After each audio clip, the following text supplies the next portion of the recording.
Гүлнура Жумалиева «Алча гүлдөгөн түндө». Тарыхый роман. Окуган Бермет Сыртбай кызы.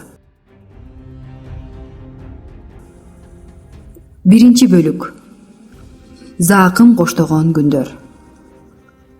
Пролог. Шыңгыр этип айнек рюмкалар кагылышып, көгүлтүр көздүү сулуу кыз Жоодарга алтыртаан көз кырын салды. Ал муну дароо байкады. Бирок бүгүн маанайы жок эле. Бул тост сиз үчүн, деди бажактамыш болгон Павел Рыбин. Башчысы колундагы шарап толтурулган рюмканы түбүнө чейин алып жиберди.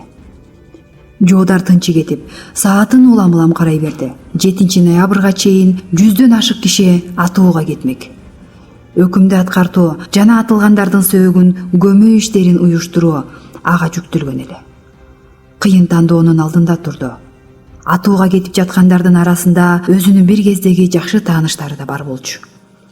Жан дүйнөсү жанчылып, көңүлү кулазып турса да, өзүнүн бул абалын эч кимге билгизбегенге тырышты. Бүгүн 1 ноябрь.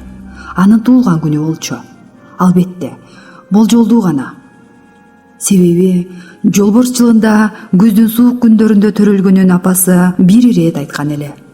Эми кааласа да, каалабаса да болбой, бүгүн аны белгилетип жатышат. Ачыгын айтканда, белгилөөгө мажбур кылышты. Жолдош Иманбаев, маанайыңыз жокко? Деди башчысы Рыбин кайрадан ага карап.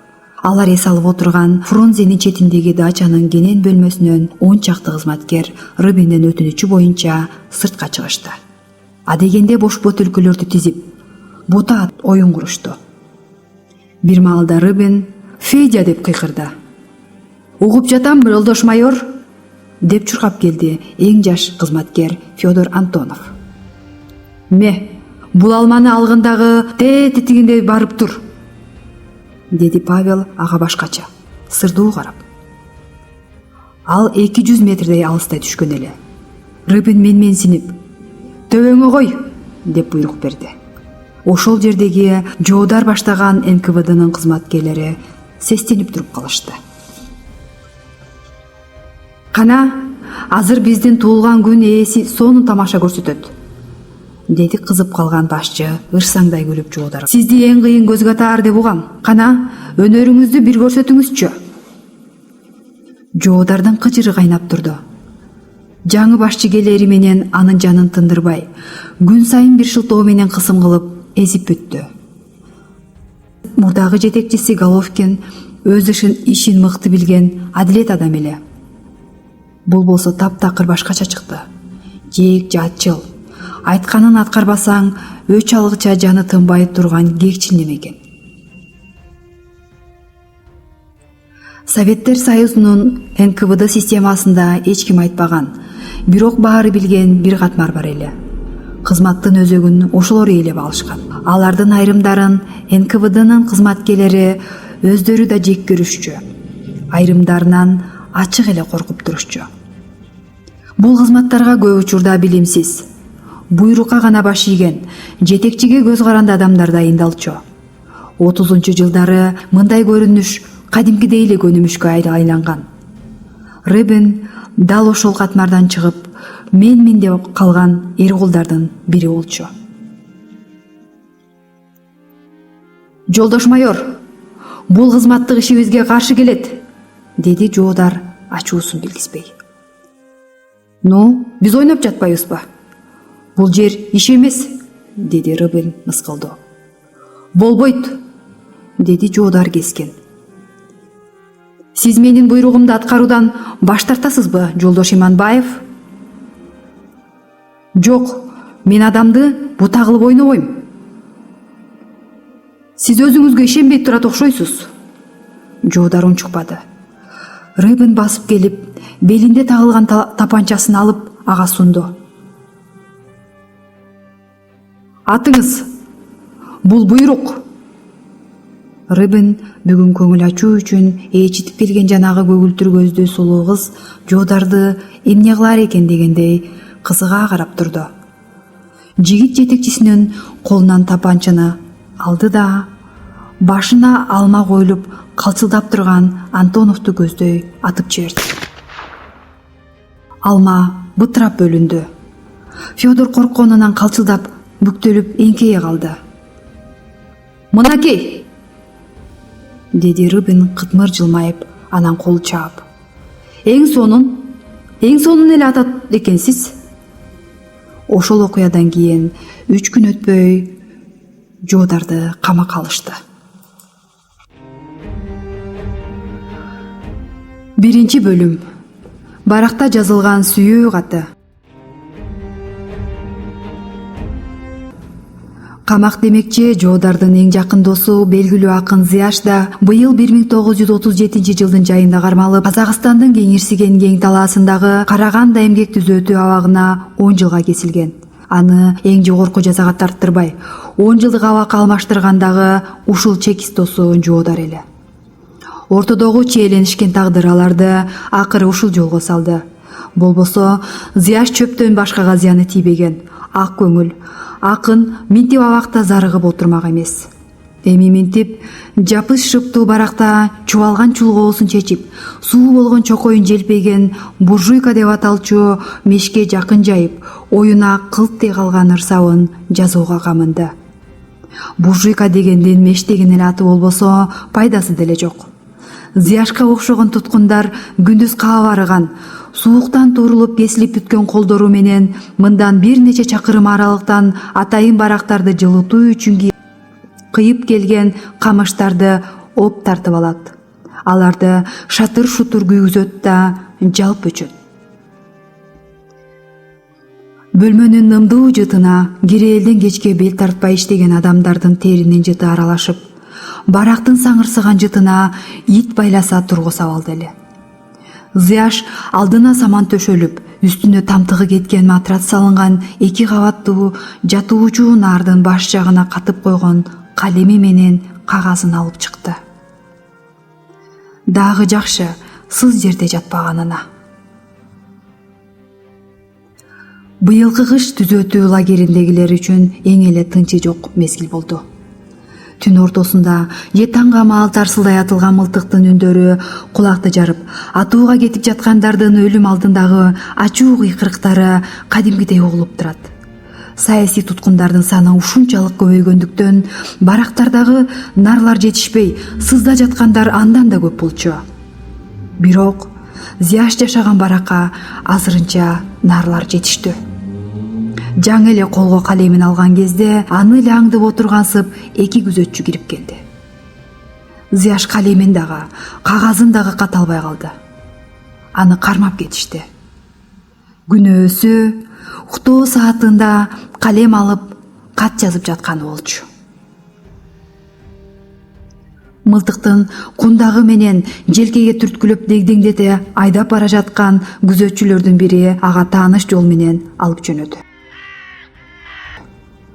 Карышкырлар менен иттер улуп, каргарлар каркылдап, асмандан жоорулар тынбай айланып учуп жүрүшкөнүнө көп болду. Зияш кетип бара жатып, лагердин башкаруучулары жайгашкан, морунан түтүн булаткан жылуу имараттарды суктана карады. Алар үчүн таптакыр башка дүйнө эле. Лагердеги азапка малынган туткундарга, күн сайын атууга кетип жаткандардын өлүмүнө карабай, күндө майрам, күндө той дегендей шараптуу кечилер тынбай улана берчү. Шампандын тыгындарынын пук этип атылганы, мас болуп ырдап жаткан кыз келиндердин чыйылдаган үндөрү менен эркектердин дарылдата уун созгон добуштары таңга чейин тынччу эмес.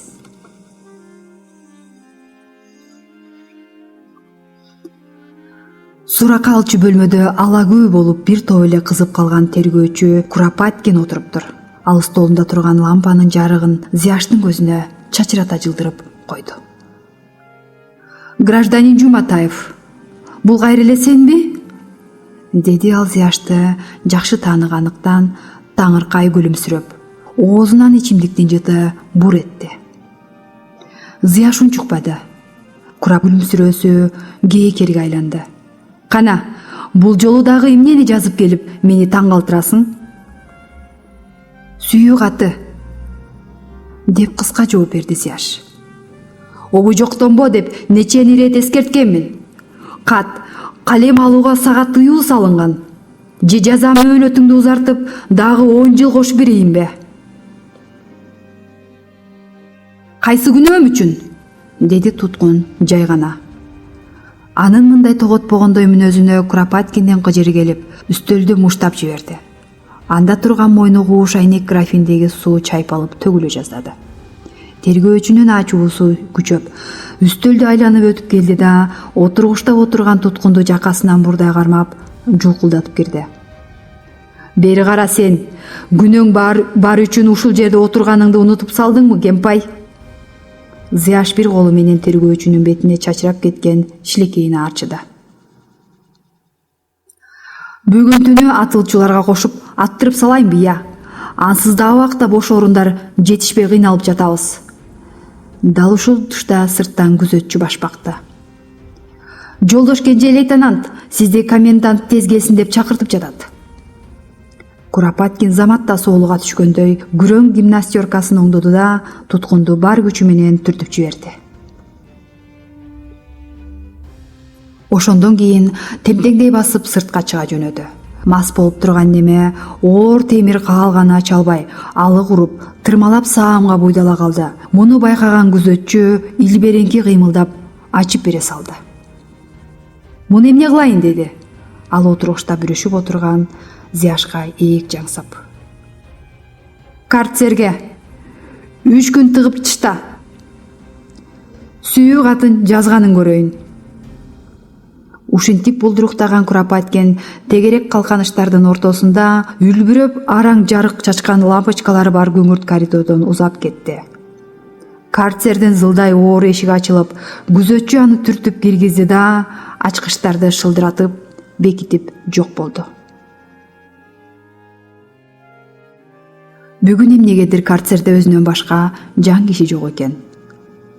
Карцерде нар да жок, цемент таш аралаша куюлган, эшик терезеси жок, туюк сыз бөлмө. Тартип жазасына кабылгандарды эсине келсин деп киргизе турган жазалоочу муздак жай. Башка бөлмөлөрдөн айырмаланып, бул жерде буржуй меш да жок.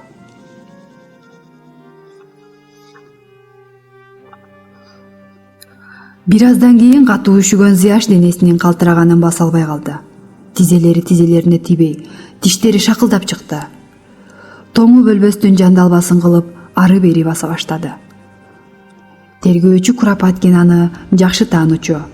Буга чейин да бир нече ирет улуу жолбашчы Сталиндин атына деп өзүнүн ак жеринен камалганын айтып, кат жазып жатканда кармалып калып, суракка дал ошол Куропаткин алган. Жазган катын тытып ыргытып, калем кармапчы кат жазуусуна тыюу салган акыркы жолкусунда тергөөчү канча жолу кармаса дагы карцерге камап салчу. 1 күн, 3 күн, 5 күн. Айтор үйүр алышкан жоо аты шаарга жакшы дегендей, тергөөчүнүн сурагына дагы, караңгы карцерине дагы көнүп бүткөн. Бирок ошол тааныш болуп калган тергөөчү Куропаткин мас болуп алып, бир күн өзү айткандай трайтып атып салбаса болду. Абал быйыл абдан кооптуу болуп турат. Мындан ары абайлабаса болбойт. Акын ушинтип баш аягы 5 кадамга жетпеген карцерде тоңуп отурган жылы СССР деген үлкөн мамлекетте кызыл террордун дөңгөлөгү катуулап айланап баштаган кез болчу. Бардык жерде жалганчыны аралаш айыптоолор менен сандаган адамдардын тагдырлары садага чабылып жатты. Караңгы карцер. Адам ит жандуу деген чын билем. Болбосо мындай суукка ким чыдайт? Зияш үшүп жатып ушуларды ойлоду. Жок, мен бул жерде өлбөшүм керек, деп кобурады Зияш. Өзүнүн өзү тааныбай, тамагы киркиреди. Жаза мөөнөтүң бүтсө, аман эсен камактан чыгасың. Актыгыңды далилдейсиң. Ушинтип өзүн сооротуп жатты жигит ичинен. Эсине Кытайда жүргөн күндөрү түштү. Үркүндө качып барган кезде Зияш 15 жаштагы ыргайдай болгон боз бала болчу. Ошол жерден аны бир уйгур байы Маралбашы базарында мандикерликке сатып жиберди. заңгырата салынган үйдүн чарбагында малай болду. Кийин билсе, дал эле Шинжан провинциясынын атактуу губернатору Яндын чарбасына малай болуп келген экен. Чаржайыт заманда губернатор болуп бийликке келген. Андан кийин 1920-жылдарда чек арадагы Шинжандын чексиз бийлөөчүсү катары таанылган Яндын колунда баары бар эле. Бийлик да, байлык да, аскер да, таасир да. Алыста калган ала тоосун сагынып, зарыгып күткөн күндөр өттү. 1917-жылы кыргыздар Кытайдан кайта баштаганда мекенине кетүүгө уруксат сурады.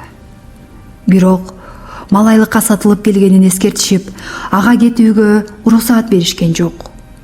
1918-жылы губернатордон үйүнөн качып чыкты.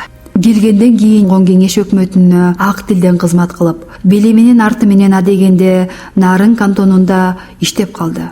Бир кезде алган бели менен пайдасы тийди. Анткени ал орусчада, кыргызчада өтө сабаттуу жазып, жана сүйлөй алчу. Ал кезде сабаттуулар аз эле. Даткабек болуш Зияштын билимге ындызарлыгын байкап, 1911-жылы Караколдогу орус түзем мектебине окууга жиберген болчу. Ага ушул кезге чейин ыраазы. Азыр ал кайда болду экен? Кулакка тартылып кетти окшойт. Өткөн өмүрү көз алдына шурудай тартылып келе берди. Нарындан пишпекке келип, Кирин просто окуду.